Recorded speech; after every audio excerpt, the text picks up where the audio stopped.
नमस्कार दोस्तों, स्वागत है हमारे जीके बुद्ध यूट्यूब चैनल में। किसी गांव में रामू नाम का व्यक्ति रहता था।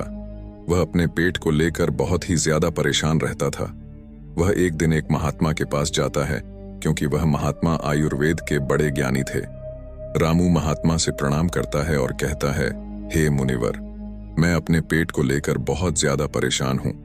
मेरे पेट में दिन प्रतिदिन समस्याएं उत्पन्न होती जा रही हैं। मेरा अच्छे से पेट साफ नहीं हो पाता है। मेरे पेट में बहुत ज्यादा जलन और दर्द होने लगता है। इसके अलावा मुझे मल त्याग करने में भी बहुत ज्यादा होती है। अगर मैं संक्षेप में कहूं तो मेरे पेट की पाचन क्रिया समय से पहले ही मेरा साथ देना छोड़ रही है। हे मुनिवर, कृपया आप मुझे कोई ऐसा समाधान बताइए जिससे मैं अपना पेट आसानी से साफ कर सकूं और पेट की इन सभी समस्याओं से हमेशा हमेशा के लिए निजात पा सकूं।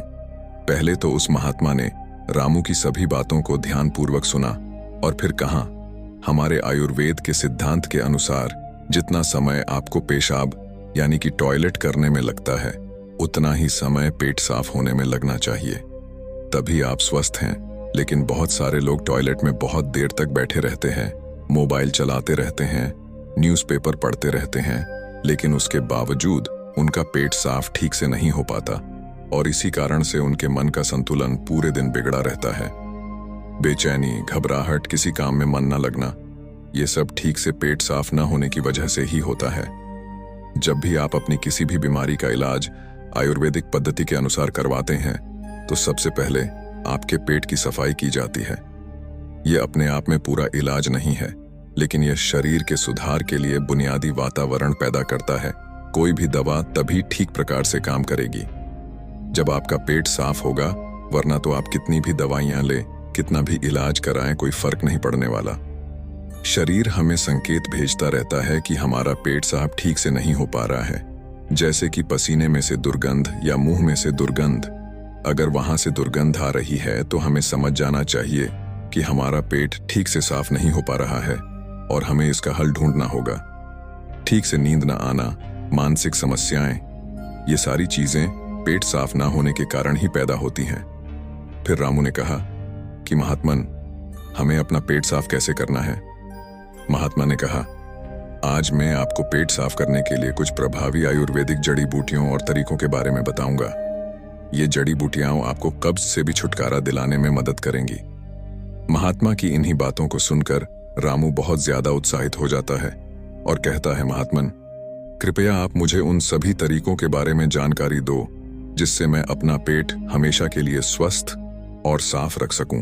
पहला तरीका, इसके बाद महात्मा पहला तरीका बताते हुए कहते हैं, सबसे पहले हमें यह समझना चाहिए कि आज के समय में हमारी दिनचर्या और हमारा खान पान पूरी तरह से बदल चुका है और उसी बदलाव की वजह से हमारे शरीर में नाना प्रकार की बीमारियां पैदा होती हैं और हमारा पेट भी ठीक से साफ नहीं हो पाता। उदाहरण के लिए, आज के समय में ज्यादातर लोग फ्रीज का पानी पीते हैं जो कि बहुत ठंडा होता है, और जितना ठंडा पानी आप पिएंगे, आपके पेट में जमा गंदगी उतनी ही सख्त होती जाएगी और इसी कारण से कब्ज जैसी बीमारियां पैदा होती हैं। अगर पानी को गर्म करके गुनगुना करके पिया जाए तो पेट की गंदगी बड़ी आसानी से बाहर आ पाएगी। सुबह उठते ही 2 गिलास गुनगुना पानी करके आराम से घूंट घूंट करके पिएं।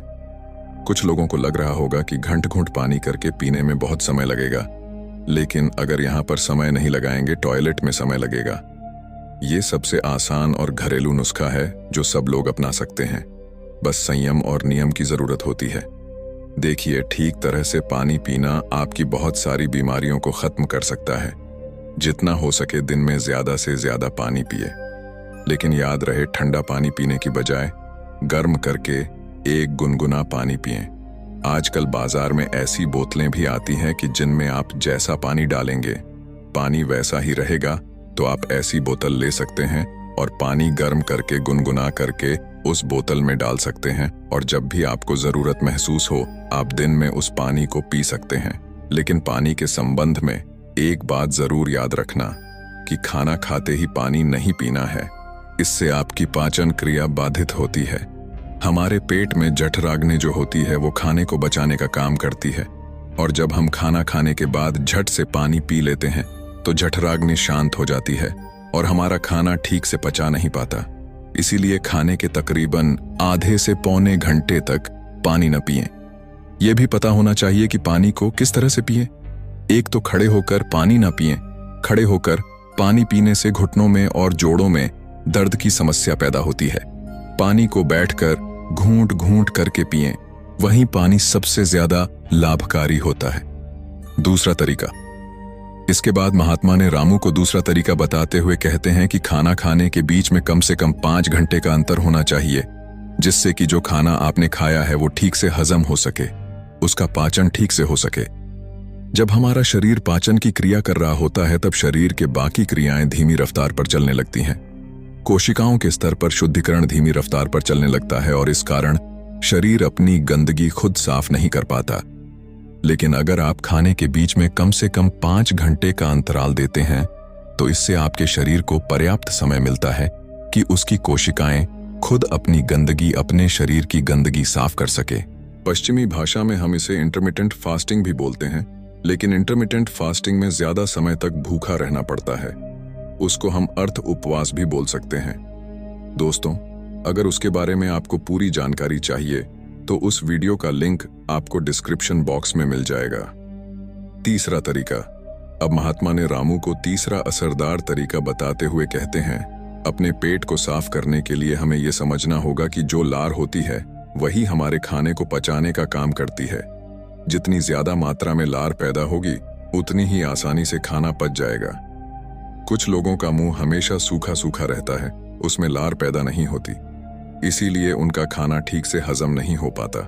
इसके लिए जरूरी है कि हमारा शरीर सही मात्रा में लार पैदा करे। उसके लिए हमें ज्यादा से ज्यादा सलाद खाना चाहिए।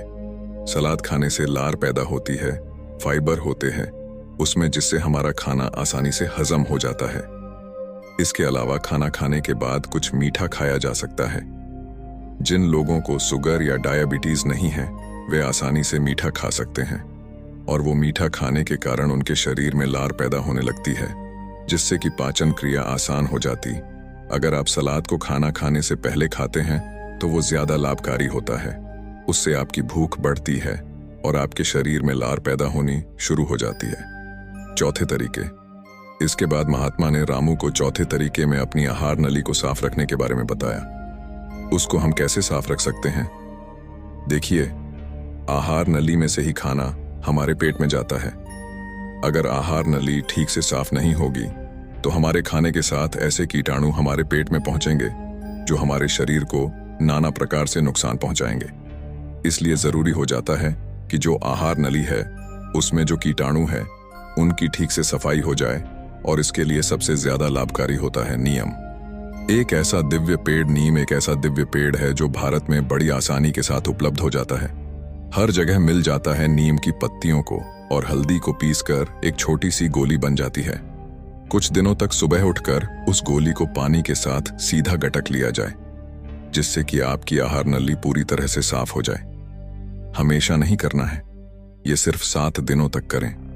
7 दिनों में आध की आहार नली पूरी तरह से साफ हो जाएगी। हर 3 महीने में इसको दोहराते रहें, जिससे कि आपकी आहार नली समय समय पर साफ होती रही और आपके पेट में ऐसे कीटाणु कभी ना पहुंच पाए जो आपकी पाचन क्रिया को बाधित करते हैं। 5वां तरीका। महात्मा ने 5वां और आखिरी तरीका बताते हुए कहा, रामू, यह तरीका उन लोगों के लिए है जिन्हें ज्यादातर समय कब्ज की समस्या रहती है। जिन लोगों को लंबे समय से कब्ज की समस्या है वो अरंडी के तेल का इस्तेमाल करें। रात में सोने से पहले 1 गिलास दूध के अंदर आधा चम्मच गुनगुना अरंडी का तेल मिलाकर पिएं। 1 हफ्ता पीने के बाद पुरानी से पुरानी कब्ज भी ठीक हो जाती है। ये अरंडी का तेल दूध में गुनगुना करके ही मिलाएं और सिर्फ आधा चम्मच मिलानी है। सोने से पहले पीना है। इससे क्या होगा? आपकी आंतों के पास एक चिकनाई की परत बन जाएगी, एक कवच बन जाएगा, जिसका कारण से आपके हाथों में खाना नहीं चिपकेगा, और खाना अगर आंत में नहीं चिपकेगा तो कब्ज की समस्या कभी नहीं होगी। देसी अरंडी का तेल लें। पैकिंग में जो तेल आता है, जो अंग्रेजी होता है, वह उतना लाभकारी नहीं होता है। किसी भी पंसारी से खुले पीपे में से तेल लें। एक तो वो सस्ता भी होगा और दूसरा वो लाभकारी भी ज्यादा होगा। इसके अलावा सोने से पहले त्रिफला का भी सेवन किया जा सकता है। आंवला, बहेड़ा और हरड़, ये 3 ऐसे जादुई फल हैं जिनसे मिलकर त्रिफला बनता है। इन तीनों की अलग अलग खूबियां हैं, लेकिन अगर ये तीनों एक साथ मिला दिया जाए तो इनकी दिव्यता, इनके गुण और भी ज्यादा बढ़ जाते हैं। रात को सोने से पहले गुनगुने पानी के साथ आधा चम्मच त्रिफला का सेवन किया जाए। शरीर की सारी गंदगी बड़ी आसानी से साफ हो जाएगी। कोई प्रयास नहीं करना पड़ेगा, कोई जोर जबरदस्ती करने की आवश्यकता ही नहीं रहेगी। तो ये कुछ आसान से घरेलू उपाय थे जिनको अपनाकर कोई भी अपने शरीर को स्वस्थ रख सकता है, अपने पेट की ठीक से सफाई कर सकता है। महात्मा ने रामू को तीनों नियम बताने के बाद अपने ध्यान केंद्रित में लग गए और रामू ने महात्मन को प्रणाम किया और वहां से चला गया। तो दोस्तों, यदि आप भी इन 3 नियमों का पालन करोगे तो तुम्हारी बीमारी भी ठीक हो जाएगी और तुम भी ठीक हो जाओगे। ऐसी कहानी बनाने का सिर्फ एकमात्र मकसद है कि इंसान अपना इलाज खुद करना सीखें। पश्चिमी दवाएं, अंग्रेजी दवाएं एक तो काम बहुत कम करती हैं और काम कर भी जाती है तो वो शरीर में दूसरे नुकसान पहुंचाती हैं जिनका हमें पता ही नहीं होता। लेकिन हमारे आयुर्वेद में वाग्भट्ट जी ने ऐसे बहुत सारे तरीके बताए हैं जिनसे घरेलू नुस्खे अपनाकर अपने शरीर को हमेशा हमेशा के लिए स्वस्थ रखा जा सकता है। तो फिर क्यों हम अंग्रेजी दवाओं की तरफ दौड़ रहे हैं? हमें अपनी सभ्यता, अपनी संस्कृति और अपने ज्ञान पर भरोसा करना चाहिए, उसे अपनाना चाहिए, उसके बारे में पूरी जानकारी लेनी चाहिए।